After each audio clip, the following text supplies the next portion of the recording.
Welcome back to another episode of RAYGO Reactions.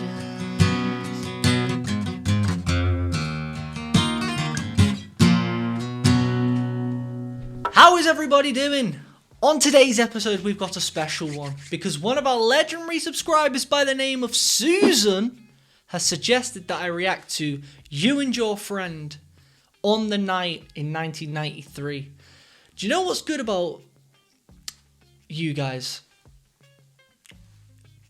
You all have different opinions on which performance is better. Wembley Stadium, Alchemy, On the Night. And the good thing about it is I can see Mark at different ages in his life, how he did in the 90s when he was in his middle age, how he was doing when he was younger in his 70s, and see how he's got better. Do you know what I mean? If he's got better or if he's expanded into a different kind of music, relies more on the acoustic and stuff. It's just fun to see. But this one has been highly suggested, You and Your Friend. So, without further ado, let's get into it! Crank it as usual.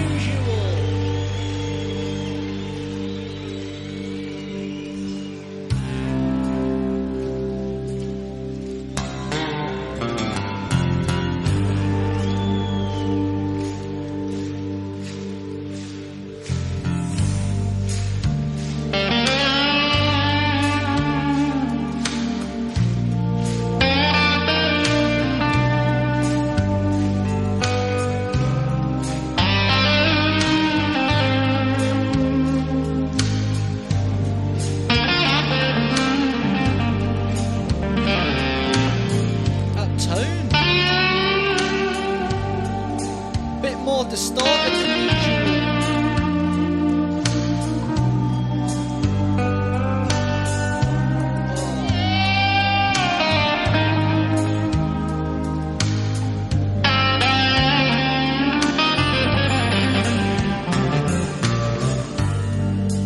You and your friend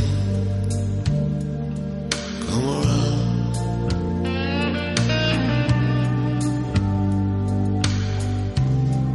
Well, you and your friend ought to go on, get on down. Well, you and your friend come around.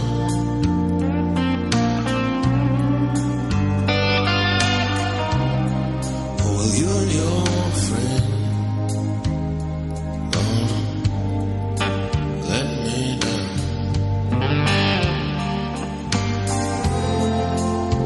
Yeah, if you talk, I'm a hungry man. Let me know one way or the other, so I make my plan.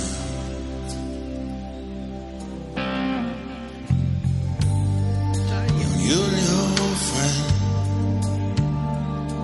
come around.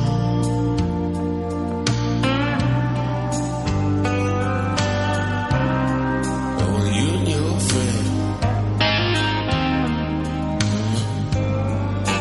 get on down. You and your friend come around.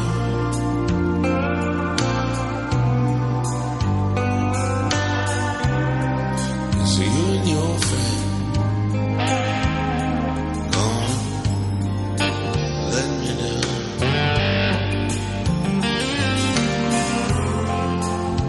And I really Bro, right. Today's the day I need somebody in the comments to help me out. As you do know, I produce my own music, and I've recently made a Dire Straits tribute song. I'll leave it at the end of this video so you can watch it. One of my biggest struggles was I wanted to try and keep it to my heart anyway, I wanted to give it my DNA, but I wanted part of the essence of Dire Straits. And one of them was trying to get the tone of Mark Knopfler. And it wasn't as easy as it seemed. His tone to get, and I had one of our subscribers ask, called Mr. Lee, shout out Mr. Lee, he said to me, Joe, any ideas on how to get it And it's a struggle because it's so clean, but it's got this nasty bite to it. Like, you can tell he can pick these gentle notes, but when he wants, it can just, you can hear the underlying grit throughout it. Like, it's got a roar. I haven't been able to see what amp Mark is using. So, is there anyone in the comments who can let me know what amp is he using? And does he have any preamps? Has he got like a distortion pedal he's got that's turned down lightly, or is he using gain? Is he using preamps? I actually don't know, but I need to know, because that to me is the perfect tone. It's clean, so you can hear each note, but it's also got that distortion embedded where the rock and roll lies. Do you know what I mean? He has perfected his tone, and it seems to be a bit dirtier on this. If you watch it at like Rock Palast, when it's in like, I think it's 79 or 78, which I've been doing, his tone is quite clean. He doesn't have that rasp. It seems as he's getting on later in the years, he's going more for a raspy tone. So leave it in the comments if you know. Live this situation, still seeing my mind. You got my imagination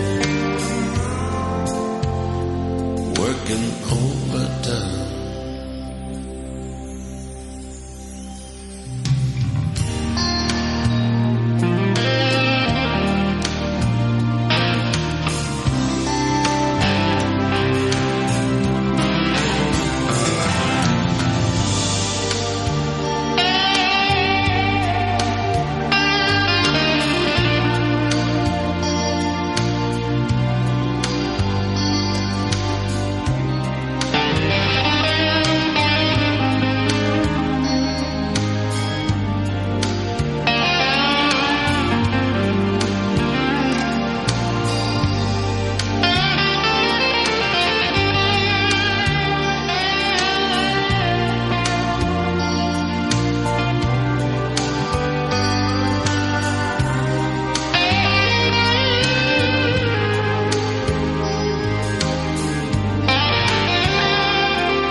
Volume pedal again.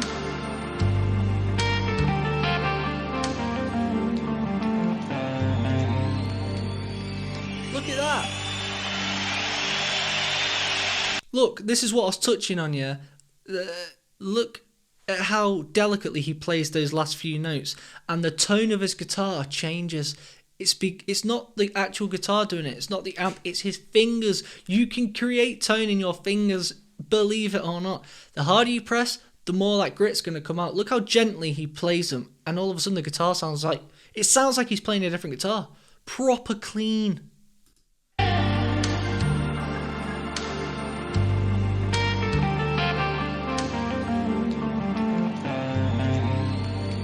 you know what I mean? Wow. I wasn't expecting that. I was expecting You and Your Friend to be a hype song, but it was actually a nice change of pace to have more of a ballad, because he doesn't... His songs are always emotional songs. They've got loads of emotion in them, but he doesn't have many ballads from what I've heard. I've heard Brothers in Arms, and then You and Your Friend seems to be like one of his other ballads, which is just calm. And do you know what I like about these songs as well? His ballads. He focuses on more on just the music. Some ballads can be very basic, like if you a modern day ballad like Adele or Lewis Capaldi. There's some British singers. If you listen, there's just piano bass. It'll just be a piano and them. But what I liked about these, he's still got every instrument: the drums, the organ, the bass, and then he'll play. But in between every vocal, he'll be like.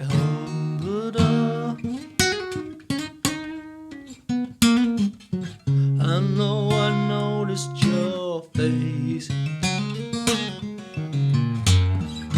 you know what I mean? And it's those little filler notes that he's playing in between the chords are what making the song just churn, and it's nice because nothing's repeated. He's not repeating the same licks. He's not going.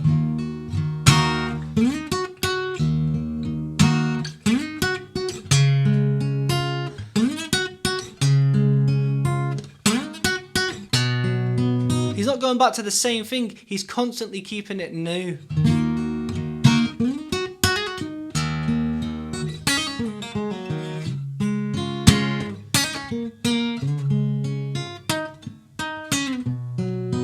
You know what I mean? Everything is constantly different. And it's nice because it's just keeping the air. What's the word? Like, it's just new. Everything's new that he's playing. And that's where I said, is he remembering all this? Is this actually on the studio version? Or is he playing slightly different licks live? Do you know what I mean? A lick is, for those who don't know, a lick is like, consider that a lick. And number two, like, that's lick 2. Is he keeping the studio version and the live version exactly the same? Because that would entail some serious rehearsing. And do you know what? I haven't got a problem with either. If he doesn't play the album version, I'm not bothered, because it still sounds amazing. And if he does play it, kudos to you. It's just insane. Good song. Very good song. Guys, if you like this video, like it, share it, and subscribe. Remember, you can follow the instructions below and suggest a song of your own choice. I am going to leave you with a clip of my song that I've written as a tribute to Dire Straits. If you want to watch the full thing, it's pinned in the comments below. Until next time, peace! I remind myself of good health, and I soon turn that frown upside down.